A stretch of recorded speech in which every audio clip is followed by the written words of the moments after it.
அண்ணன் இறந்த கையோட உங்க அப்பா அவனுக்கு இருக்கிற ஒரே வாரிசு பையன்தான். அவனை கொன்னுட்டா சொத்துல பின்னால பிரச்சனையே வராதுன்னு அடியாள் கிட்ட சொல்றத கேட்டேன். எங்க அண்ணன் தான் எனக்காக சொத்து சுகமெல்லாம் எழுந்துட்டாரு. எங்க அண்ணன் மக எதுக்காக அழியணும்னு அவனை காப்பாத்துறதுக்கு என்ன செய்யறதுனே புரியாம அவனை ஒரு பரிசல்ல வச்சு அனுப்பிச்சுட்டேன். சமயத்துக்கு உதவிட்டுமேன்னு அவன் கழுத்துல ஒரு செயினையும் போட்டு வச்சேன். அந்த செயின் தான் அவனை நான் யாருன்னு அடையாளம் கண்டுக்க உதவிச்சு. உங்க அப்பா சுகர் ஃபேக்டரி கட்டி இந்த ஊருக்கு வந்தப்போ ஒரு நாள் இந்த ஊர்ல பாவான்னு ஒருத்தர் தம் பொண்ணு அம்மா வாத்தப்போ ஊமை ஆயிட்டான்னு அவளை குணப்படுத்த வைத்திய செலவுக்கு பணம் இல்லாம ஒரு செயின் எங்கிட்ட அடமானமா கொண்டு வந்து கொடுத்தாரு.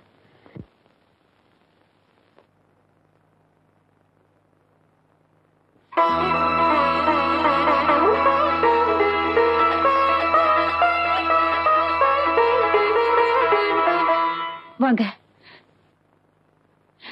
இத பாருங்க. இது உங்க நகை இல்லைன்னு எனக்கு நல்லா தெரியும். தயவு செஞ்சு சொல்லுங்க, இது எப்படி உங்க கைக்கு வந்தது? அது தயவு செஞ்சு சொல்லுங்க. அம்மா, என் மக வைத்திய செலவுக்காக நீங்க உதவி செஞ்சீங்க. அதனால இந்த உண்மையை சொல்றேன். 20 வருஷத்துக்கு முன்னால ஒரு நாள் ராத்திரி பரிசலை கட்டிட்டு கரையேறும்போது யாரோ அலற சத்தம் கேட்டுச்சு. திரும்பி பார்த்தா ஒரு பையன் உயிருக்கு போராடி தத்தளிச்சுக்கிட்டு இருந்தான். அவனை காப்பாத்தி கூட்டிகிட்டு வந்து என் மகனா வளர்த்துக்கிட்டு வந்தேன். அவன் கழுத்துல இந்த சங்கிலி இருந்துச்சு. அவர் சொன்ன விஷயத்தை வச்சுதான் எங்க அண்ணன் மகன் உயிரோடு இருக்கிற விஷயமே எனக்கு தெரிஞ்சது. வெளியே தெரிஞ்சுட்டா உங்க அப்பாவுக்கு இருக்கிற செல்வாக்குக்கு எங்க சொத்துக்கு ஆசைப்பட்டு சின்ன மணிக்கு ஆபத்து வந்துருமோன்னு பயந்துதான் இது வரைக்கும் சொல்லல. இதோடு மட்டும் நான் அனுபவிச்ச வேதனை முடியல. ஒரு பொண்ணு வாழ்க்கையில எதை வேணாலும் தாங்கிக்குவா. ஆனா அவ புருஷன் இன்னொரு பொண்ணு கூட தொடர்பு வச்சிருக்கிறத மட்டும் அவளால தாங்கிக்கவே முடியாது. நான் அதையும் சந்திச்சேன். எந்த வேலைக்காரதா எங்க வீட்டுக்குள்ள நுழைஞ்சு என் மனசுல இடம் பிடிச்சாரோ அவரே நம்ம வீட்டுல வேலை செஞ்சிட்டு இருந்த வேலைக்காரி கூட தொடர்பு வச்சுக்கிட்டு அவளுக்கு எடுத்து கை விட்டுட்டாரு. குழந்தையும் கைமா ஆஸ்பத்திரியில படுத்திருந்த அவளை பார்க்க நான் போனேன். டாக்டர், இப்ப எப்படி இருக்கு? இன்னும் 2 மணி நேரம் கழிச்சுதான் சொல்ல முடியும். நீங்க இவங்களுக்கு சொந்தமா? ஆமா.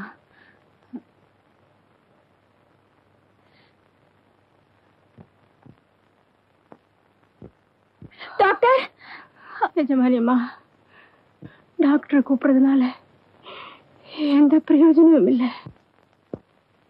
நான் செஞ்ச தப்புக்காக இந்த பச்சை குழந்தைய அனாதையாக்கிடாதீங்க.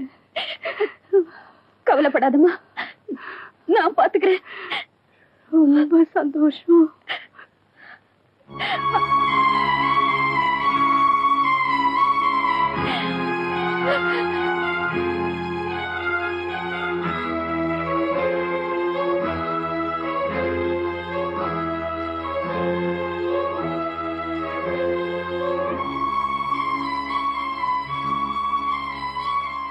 அன்னைக்கு அந்த வேலைக்காரி என் கையில கொடுத்துட்டு போன குழந்தை வேற யாரும் இல்ல, நீதான்.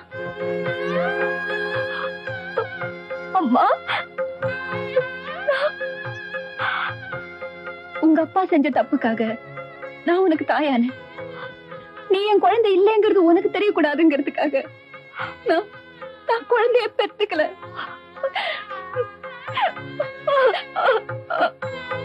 என் கண்ணு மக சின்னமணிய ஊரே பாக்குற மாதிரி அனாதைன்னு சொல்லி நீ அவமானப்படுத்தின. இன்னைக்கு நீ யாருங்கிறத கொஞ்சம் யோசிச்சு பாருமா.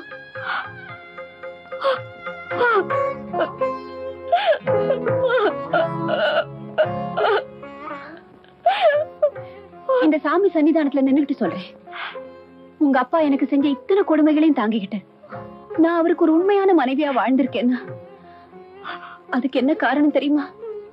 அவர் கட்டின தாலிக்கு நான் கொடுக்கிற மரியாதை தான். ஒரு தாய்ங்கிற ஸ்தானத்துல இருந்துகிட்டு மகளுக்கு செய்ய வேண்டிய எல்லா கடமையும் செஞ்சுட்டேன். உங்க அப்பா உனக்கு வேற இடத்துல கல்யாணம் பண்ணி வைக்க நினைக்கிறாருமா? பிடிஞ்சா நிச்சயதார்த்தம். இதுக்கப்புறமும் உன் கழுத்துல இருக்கிற இந்த மஞ்ச கயித்துக்கு நீ மரியாதை கொடுக்கறதும் கொடுக்காததும் உன் கையில தான் இருக்கு.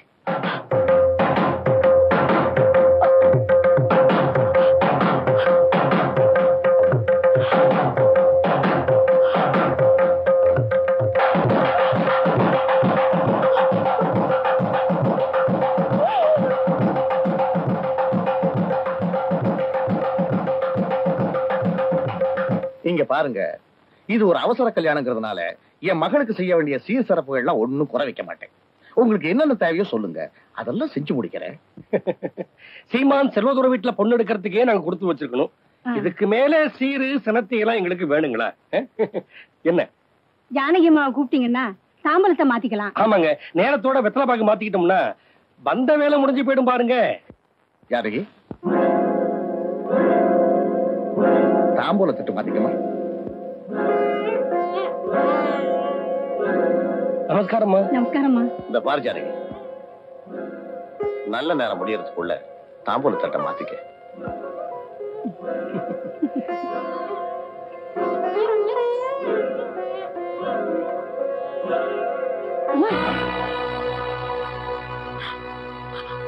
அம்மா அம்மா அம்மா, ஐயோ,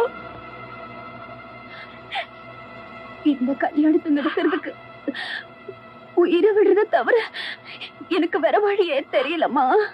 நானே ஒரு முடிவுக்கு வந்ததுக்கு அப்புறம் ஏமா நீங்க இந்த முடிவை தேடிக்கிட்டீங்க? உன் முடிவாவது நல்ல முடிவா இருக்கணுமே தான் இந்த முடிவு. அம்மா அம்மா அம்மா,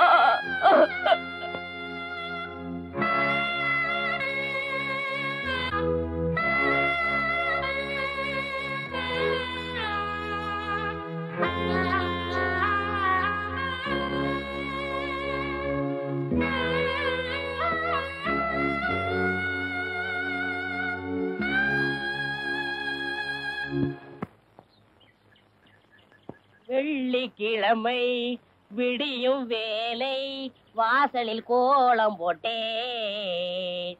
புதன்கிழமையும் வியாழக்கிழமையும் சனிக்கிழமையும் கூட வெள்ளிக்கிழமை விடியும் வேலை விதவிதமாய் கோலம் போட்டேன். விதவிதமாய் கோலம் போட்டேன்.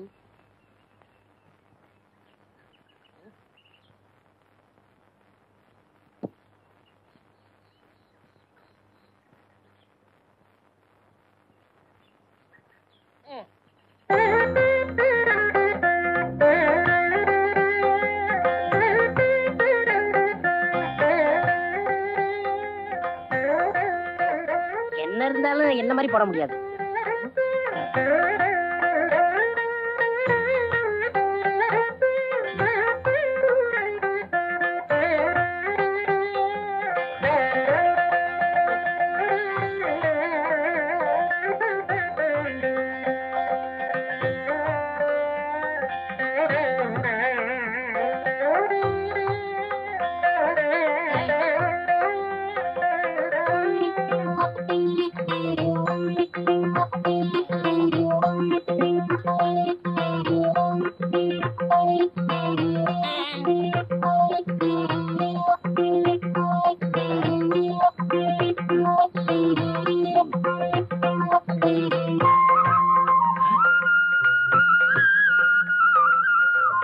இந்த பொண்ணு எதுக்காக இங்கே வந்திருக்கா?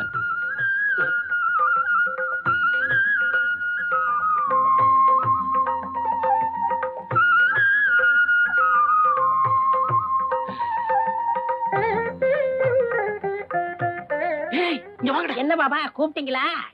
என்னடா அந்த பங்களாக்காரி இங்க வந்து உட்கார்ந்துட்டு நான் கோலம் போட்டுக்கிட்டு இருந்தேன், அங்க வந்து தொந்தரவு பண்ணாங்க.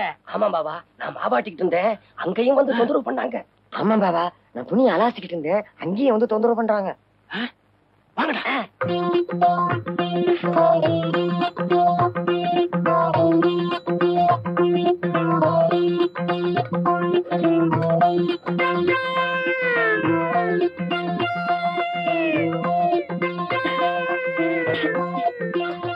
உலகத்துல இந்த மாதிரி யாரும் குழம்பு கலக்கினதே இல்ல.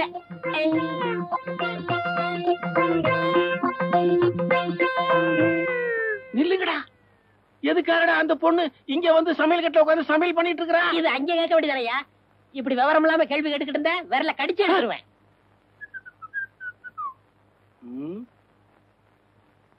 ஏன்டா இப்படி முடிச்சுக்கிட்டு இருக்கீங்க?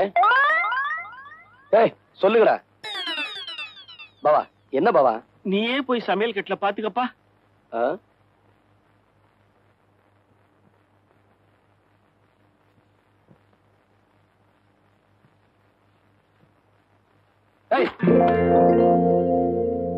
என் வீட்டுல வந்து சமையல் செய்ய நீ யாரு?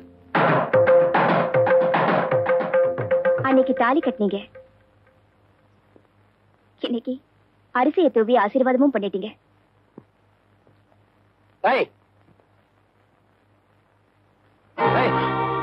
இந்த வீட்டுக்குள்ள ஒன்னே யார்டி வர சொன்னது? எப்ப நீங்க என்ன தொட்டு தாலி கட்டினீங்களோ அந்த நிமிஷத்துல இருந்து இந்த வீட்டுக்குள்ள வரதுக்கு எனக்கு உரிமை இருக்கு. ஓஹோ, அப்படியா? இப்ப சொல்றேன் கேட்டுக்க. உனக்கு தாலி கட்டினது உன் கூட குடும்பம் நடத்துறதுக்காக இல்ல, உன் திமிர அடக்குறதுக்காக. இல்லைங்க, நீங்க நினைக்கிற மாதிரி.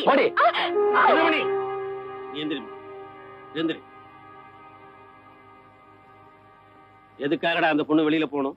எதுக்காக அந்த பொண்ணு வெளியில போகணும்னு கேக்குறேன். நீ பழி வாங்கணும்ன்றதுக்காக ஊரறிய 10 பேர் எதிர்க்க தாலி கட்டிட்ட.